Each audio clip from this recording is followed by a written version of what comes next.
This is Metro Week. Our top story, the environmental impact of flights from DavisMonthan Air Force Base. We'll talk to the base commander about a new report. Then we review the week's news with our Journalists Roundtable.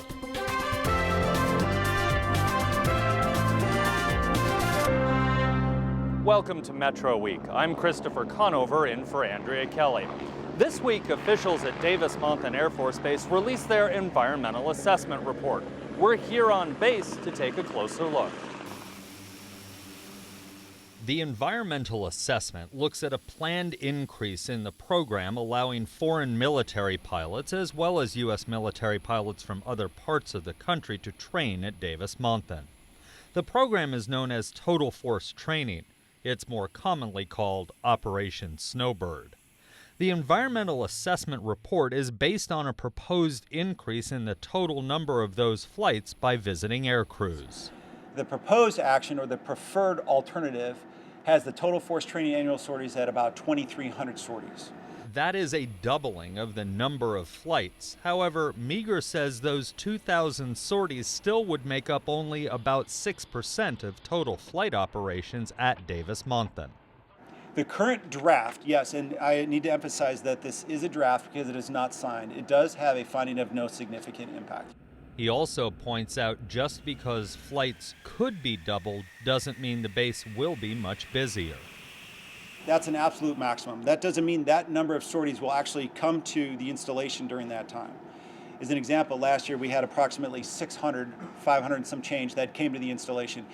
Barbara, it's going to depend on what are the requirements that are out there and what are the taskings that need to be met to make sure that the air crew that we're sending downrange do have the adequate training, mainly due to the airspace and the fair weather conditions that are afforded by DavisMonthan. Southern Arizona is considered one of the premier places for Air Force crews to train before deploying to the Middle East. The report is available online on the DavisMonthan website. It's also on our website, as well as available at a number of local public libraries. The public has 30 days to comment on the report. Colonel Meager, thanks so much for letting us sit down in your office to talk about the environmental assessment. Absolutely. I think the easiest place to start with this is, why did the Air Force DavisMonthan undertake the environmental assessment? And this has been a years-long process. It's not something we just did in a week. Correct. So the question of why was this undertaken? What started out with, if you wind the clock back to the early or mid to 1970s, we had Operation Snowbird, which started here at DavisMonthan. And that was originally projected and planned for Northern Tier Air National Guard units to come down and train with the fair weather conditions and the range space that's available out at the Berry Goldwater Range Complex. Well, that grew and evolved over several years, and then when we wound up, they had a revision of the training plan, 60-1, the Air National Guard Operation Snowbird Training Plan, which is hosted here at DavisMonthan, but it's run by the Air National Guard Bureau. So the Guard Bureau rewrote their training plan, and as we looked at the number of sorties and everything else, the Air Force and the National Guard Bureau, in accordance with the law under NEPA, determined that an environmental assessment was going to be required. So that was the initial driver for it. And then you're right, it has taken some time. So we started out initially in about 2009 under the WILD study, which it was going to be sort of a limited study, taking a look at what was happening around the installation with Snowbird. And then we decided we needed to expand that into an EA. So in 2012 was when we're going to publish the EA, and if we wind it back to 2011 is when we had our public scoping meetings to determine what we needed to look at for the public comments and everything else, which drives us to where we are today, because the one we released in 2012 frankly wasn't up to par. And so we wanted to make sure we did it right. And so that's where we are right now in 2014 with the release of the most current EA, which is more comprehensive and takes a look at some other factors that weren't considered based on the public questions and comments that were brought in. The current EA that's now out for public comment on your website, on our website, Yes. and in various libraries around town, it projects a doubling of those total force training missions, what most people call Operation Snowbird. How will an increase in flights with the total force training really still result in no change to the EA and no environmental effect? Well, here's the interesting thing is when we looked across the spectrum of the number of sorties that we had to take a look at, in 2007 there was over 3,000 sorties that were under the Operation Snowbird binning, if you will, or categorization. Now that was when Tucson International closed and all the F-16s moved over to DavisMonthan and they flew out of here. So there was a rather large spike in the number of aircraft. If we look out in what we flew last year, it was much less than that. It was a little over 500, a lot due to sequestration, a lot due to the demand signal from the combatant commanders not needing as much air power, and that has a tendency to fluctuate and change. So when we looked across the entire spectrum, 2009 happened to fall right about in the middle. So that became our baseline year, which was approximately 1,400 sorties. And then when we looked at what do we see as the current demand or the planning factor, that's where we came up with the new number, the Air Force did, of approximately 2,300 sorties. 2326 is the exact number, is what we're looking at. So if you're calling it doubling, that's from a 2009 number, okay? And it's a planning factor. It doesn't mean that's going to actually achieve the total, you know, we'll actually hit 2326. Now, let me also put that a little bit of context around that and a little bit of perspective is the number of flight operations that occur at DavisMonthan, the vast majority, over 94%, is not due to, but is from all my training units here in the 355th Fighter Wing. So that is all the 355th Fighter Wing. And so what we're talking about is approximately 6% of the total number of sorties that we're looking at across a year. I know the report looks at a lot of factors which we can get into, but the big one that everybody always talks about is noise. As long as I've been in Tucson, people have talked about noise. With the potential increase in sorties, what does that do to the noise cone, if you will, where people will be hearing the Right. plane? So overall, the end state of your question is 100 feet, and let me tell you kind of how we got there. First of all, when we looked at the noise study that was used previously, there have been some updates to the modeling, and you know, some of just the engineering and math and ability to collect data has improved. And we also looked at some different airframes that potentially could come in, and we realized that what we were using before was just A-10s, C-130s, and HH-60s, which is a quieter airframe than some of the others. So we knew that wasn't correct at the time, and so we went and we input those aircraft into the noise models, and we put exact flight paths of where they're going to be, exact turn points and where they're going to be and where they're projected to be in the pattern, what altitudes that they're supposed to be at. And what we found is that the noise contours expanded out approximately 100 feet, mainly towards the ends of the runway, if you will. So if the runway is aligned this way, it'd be mainly towards the end, and then a little bit out the sides. But so for overall, for the net impact, it was quite literally about an increase of 100 feet. So a little bit across the street, if you will. You know, it depends. I know one of the things you all had to work with and look at with the EA, we're dealing with the tribes, and there are certain now no-fly zones around some of the tribal lands that are part of the EA, correct? Absolutely. Well, on a day-to-day basis, not even part of the EA, all my aircrew have special maps that are what we call chummed, which means they're updated for no-fly areas, restricted areas, noise-sensitive areas, areas that we're not allowed to fly, areas that we are allowed to fly, and where you can employ and not employ weapons. So everyone has those. And so that's a day-to-day operation. In addition to, I think what you're getting at, Chris, is the socio-economic impact and the cultural impact, and the EA took a look at that.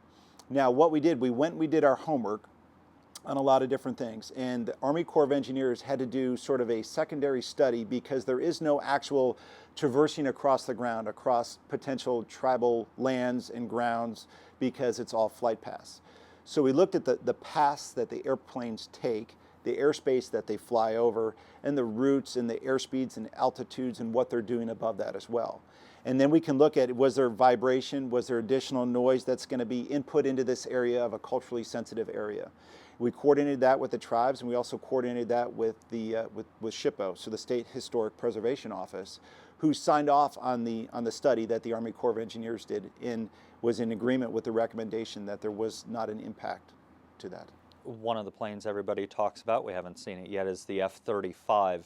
Does the EA take the F-35 into account with its potential use here, or not at all? Actually, it doesn't, because the F-35 is not an operational aircraft. And this program, the total force training, is only for operational aircraft. We're not evaluating test aircraft here. So the F-35 is not part of that study. If it were to be, it could potentially trigger a new NEPA action under the law, and so the Air Force would go back in accordance with NEPA, and if they needed to do another environmental assessment, they'll go ahead and do that in accordance with the law. The EA was conducted by an outside group that the Department of Defense contracted with. We're in a public comment period now. I know there's going to be at least one cynic out there watching this who says, oh sure, I comment, I write it, they say that's nice, put it in a folder, maybe, and it doesn't get rolled in. What is the public comment process? Well, the public comment process, first of all, here is the document from 2012. Let me tell you how serious we take this. If you go from here to here, this is the public comments that we received from the 2012. They were all incorporated into the 2014 EA. So we take a look at each one of these, and that's why after the public comment period closes, there is a period where we're going to be required to go back and look through every one of these comments. Some of them are just going to be people's opinions. Some of them are going to be absolutely perfect comments. We're going to go, wow, that's great input, thank you, and then we may need to go back and look. And then from there, they'll take those comments, potentially make any adjustments, and then send the final up to the Secretary of the Air Force for installations for their final signature and approval. Stepping away a little bit from the EA, you're the wing commander, which makes you basically the base commander here also. If you get in this many flights from outside groups, what's that do to operations here? Because you guys are busy as it is, and now you've got additional sorties. You just end up with more work on your desk, it sounds like. We do have the capacity to handle it, and the infrastructure is set to handle it. And the fantastic thing is, we have such a perfect training environment here in Tucson, and the community is generally wildly supportive of the installation and the airmen here and the mission of what's going on. I can wind the clock back for a year, and I was just in Afghanistan, and I saw every single entity from this installation while I was deployed in Afghanistan. I saw the HH-60s doing their work there. I saw the EC-130s. I saw A-10s. I saw the F-16s that have gone through DavisMonthan and executed training out of the Goldwater Range complexes, and they performed magnificent for the entire joint and coalition team. So that's the beauty of the location right here. Something you brought up and alluded to in that last answer, a lot of the air crews, the visiting air crews, are flying planes that are already flying out of DavisMonthan. It's just different tail markings. You're absolutely correct. The vast majority of the aircraft that do fly through here for Snowbird are F-16s and A-10s. So unless you've got a really keen eye or you're right outside the installation and you can see that what we call the tail flash, it doesn't say DM on it, it says something else, you would never even know the difference. So for the most part, it's exactly the same airframe, you're correct. All right, well, thanks for sitting down with us and delving into this small report just a little bit more. Well, thank you very much. It's a pleasure, and I thank the Tucson community for all their support for the installation and for all the airmen and for all those that are deployed downrange. Hi, I'm Lorraine Rivera. Join me next for Arizona Week for my one-on-one interview with Republican gubernatorial candidate Doug Ducey. People come here from all around the country and all around the world because of our quality of life. That's our brand, and I want to project that out to the other 49 states and to our largest trading partners. We're back in the studio now with our journalist roundtable. Joining me this week, Zach Ziegler of Arizona Public Media, Dylan Smith with the Tucson Sentinel, and Dave Wickner of the Arizona Daily Star. Gentlemen, thank you so much for coming in. Dave, let's start with you and the environmental assessment report. We were both at the news conference earlier this week. When it all boils down, what does this report from DM mean to the general public? Well, this report, the technical importance of it is whether or not they would go into a more detailed report called an environmental impact statement. And right now, with the finding of no significant impact, they wouldn't do that. They would be able to decide on one of the alternatives at the Secretary of the Air Force level as it is now without doing that additional research. Practically speaking, you won't see instantly a bunch of planes, more planes, louder planes tomorrow, but over time this would allow Operation Snowbird and the other visiting plane training programs to expand. And so you'll see numbers they're talking about a little over 2,300 flights. It's actually been down in the last year. I think most people who will notice this will be the people that notice the noise all the time. Most of us they come and go depending upon where you live. If you live right under a flight path, you are going to notice it more. There may be more flights, but with sequestration last year, as the Colonel mentioned, they were way down last year. In past years, they've gone over 2,000 of these type of flights, both Operation Snowbird and the other training. So you could see more down the road here as needs require, as the Colonel said. You and I both cover the base, so we care because it's part of what we cover, but is this something that the average person, the average Tucsonan, your readers, our viewers, should care about? Well, in addition to the noise, I mean, there are those that are critical of the noise and have concerns with the noise. On the other side of the coin, though, there's a lot of people that are concerned that if we're not a welcoming community to the Air Force, or they use the word encroach sometime, encroach on the Air Force, the Air Base, and its activities, that we could eventually lose a base, perhaps in a base realignment, or some operations could be curtailed. And of course, DM, its economic impact is down a little bit, but still just under $1 billion a year to the local area. And so there's a big economic incentive and issue here as well for some people. Snowbird's just a small fraction of the overall activity at the base. Over the past couple of years, has that activity, a number of flights, been up or down? I mean, just because there will be more Snowbird flights, how will that be overall? Well, I looked at the numbers not long ago, and they were over 2,000 of these sorties per year for a period of time leading up, ramping up to a lot of the activity in Afghanistan. And then what we saw last year was a function of sequestration partly, and other foreign governments actually not sending as many people here. There's a foreign recession going on as well, or a European recession. So I think that the percentage-wise, it's a small percentage overall. So that's why I say a lot of people won't notice this up or down. But if you happen to be sensitive to the noise, for example, or you live in these flight paths, I think that's where most people will notice it. What's interesting about the noise is most of the planes coming in this year or scheduled to come in are the planes that already fly out of here, just different units. The Marine Harriers were scheduled to come in, and base officials told me they canceled all of their flights. And part of that maybe they just go to Yuma and stay with the Marines out at Yuma. But that's such a noisy plane comparatively to what we have here now, the A-10s, the F-16s, the C-130s. So a lot of people, as you said, won't notice the difference. We're in that public comment period now, 30 days. What's next for the base and the EA as this public comment period wraps up? Well, the original draft of the report, there was an extension of the public comment period, and I've talked to some folks, and the president of Tucson Forward, which is a group that is critical of the noise and concerned about the much noisier F-35 coming here. And there's some sentiment that they maybe will ask for a longer public comment period. I think they got an extra either 30 or 15 days last time, I can't remember.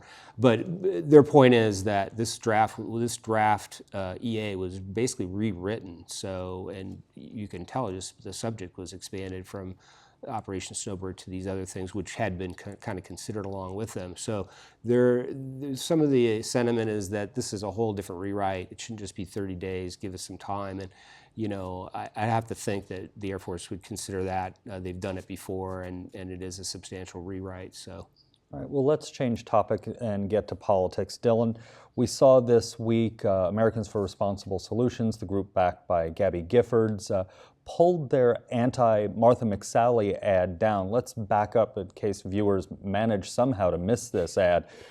It made some national news when it came out initially a little more than a week ago. Well, it was a pretty powerful ad. It knocked McSally around for not wanting to close a loophole that allows people who have been stalkers to still purchase weapons. People who've been convicted of a felony stalking can't, but if you've been convicted of a misdemeanor or something, a little bit unrelated, you can still go purchase a gun on the private market. And Gifford's group, really backing Barber in the election, was saying that McSally doesn't want to close this loophole, and Martha McSally took some personal offense to it as well as political, and said that she has been the victim of stalking herself. Didn't really put out too many details about that, but the ad was pulled pretty much at the end of its intended run. So whether it was because of the outcry that it ended, or whether they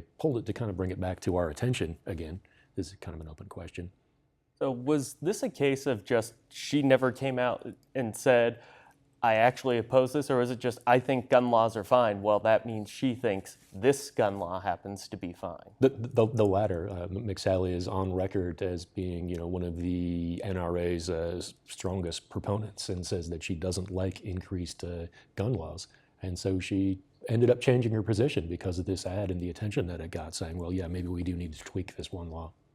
Interesting to note, right before we came in here, the NRA released their scorecard for all the congressional candidates in Arizona. All the Republicans, which are the ones they endorsed, all got A's. All the Democrats that they ranked got D's or F's. Ron Barber got a D, I believe. Martha McSally got an A. The only Democrat who did not get, shall we call it, a failing grade was Ann Kirkpatrick, who got a B. They did endorse Andy Tobin in that race and gave him an A also. Just kind of interesting to note.